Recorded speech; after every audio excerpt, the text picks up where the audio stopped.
Matrudevobhava. శ్రీధరయ్యం astro YouTube channel ప్రేక్షకులకి నమస్సుమాంజలి. ఇప్పుడు మనము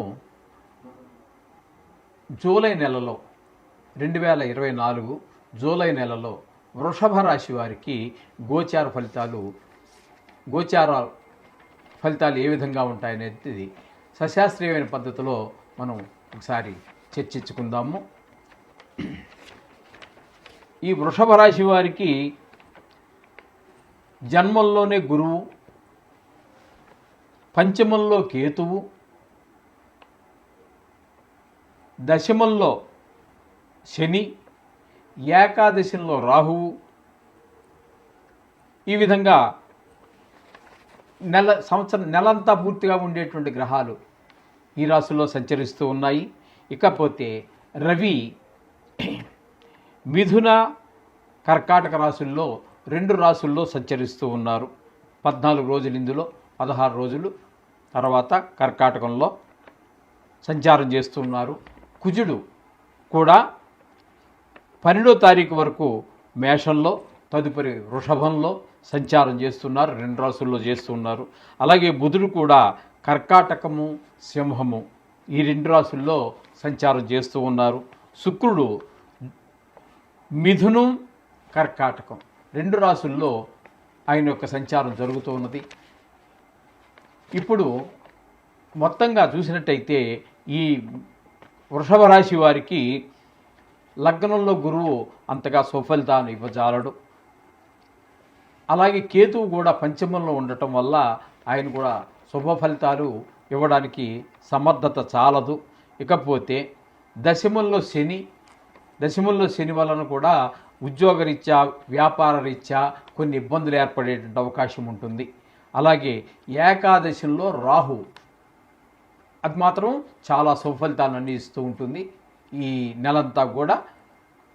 అంటే ఈ నెల రోజుల పాటు పూర్తిగా సంచరించేటటువంటి గ్రహాలలో చెప్పుకోవాలంటే రాహుగ్రహం ఒకటి మాత్రం బాగా యోగిస్తూ ఉన్నది. మిగతా గ్రహాలు కొంచెము చిన్న చిన్న ఇబ్బందులకు గురి చేసేటి. జన్మంలో గురువు కానీ, పంచమంలో కేతువు కానీ, దశమంలో శని కానీ మనకి అంత అనుకూలమైన ఫలితాలు ఇవ్వవు.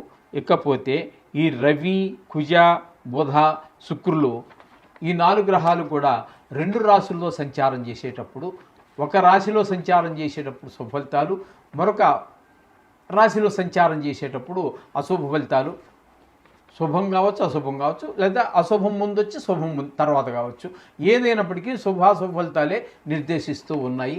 మొత్తం మీద ఈ 4 గ్రహాలు అటుపోతే అందులో కొంచెము మొత్తం మీద వృషభం రాశి వారికి చెప్పుకోవాలి అంటే ఈ జూలై మాసంలో వచ్చేటటువంటి ఫలితాలు ఏ విధంగా ఉంటాయంటే, దుష్ట సహవాసం ఈ రాశి వారికి ఈ మాసంలో కొంచెం దుష్ట సహవాసం, మనస్తాపం, వ్యవసాయం నందు ధన నష్టం, వ్యవసాయంలో ధన నష్టం, వ్యాపారంలో కూడా ధన నష్టం వచ్చేటువంటి అవకాశం ఉంటుంది.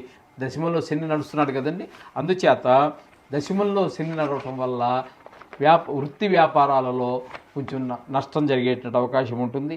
అలాగే పంచమంలో కేతు ఉండటం వల్ల కూడా మనకి చాలా శుభ ఫలితాలు ఇవ్వజాలడు. అంచేత మొత్తం మీద ఈ రాశి వారికి కొంచెము ఈ నెల కొంచెం ఇబ్బందికర పరిస్థితులే ఉంటాయి.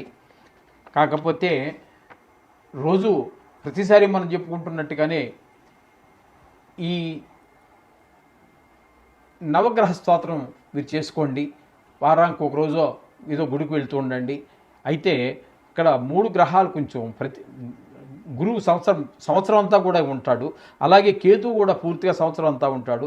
అలాగే శని భగవానుడు కూడా సంవత్సరం అంతా ఉంటాడు. కాబట్టి మీకు శక్తి ఉన్నట్టయితే వీటికి జపతపాలు చేయించుకోండి. దానికి శక్తి లేదంటారా, జపాలు అవి చేయించాలంటే కొంచెం ఖర్చుతో కూడుకున్న పనే.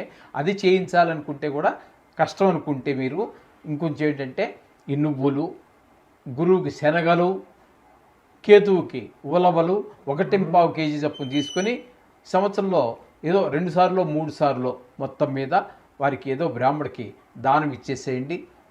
దానం ఇచ్చేసినట్టయితే ఆ దోషం పోతుంది. తద్వారా మీకు శుభాలు జరిగే అవకాశం, చక్కటి అవకాశం అంతా కూడా కనిపిస్తూ ఉంటుంది. ఆ విధంగా చెప్పిన విధంగా చేయండి. దీనికోసం పెద్ద భారీ ఎత్తున అక్కర్లేదండి. అయినా కూడా దీనికోసం 3 గ్రహాలు బాగాలేవని కూడా మీరు కంగారు పడక్కర్లేదు. జాతకంతో సరిపోల్చుకోండి. అక్కడ జాతకంలో ఒక భాగం మాత్రమే ఈ రాశి ఫలితాలు. అందుచేత జాతకంతో అనుసంధానం చేసుకున్నట్టయితే చక్కటి ఫలితాలు పర్ఫెక్ట్ ఏంటి సరి అయినటువంటి విషయం అంతా బయటకు వస్తుంది. అందుచేత ఇది గమనించుకోండి. శుభం భూయాత్.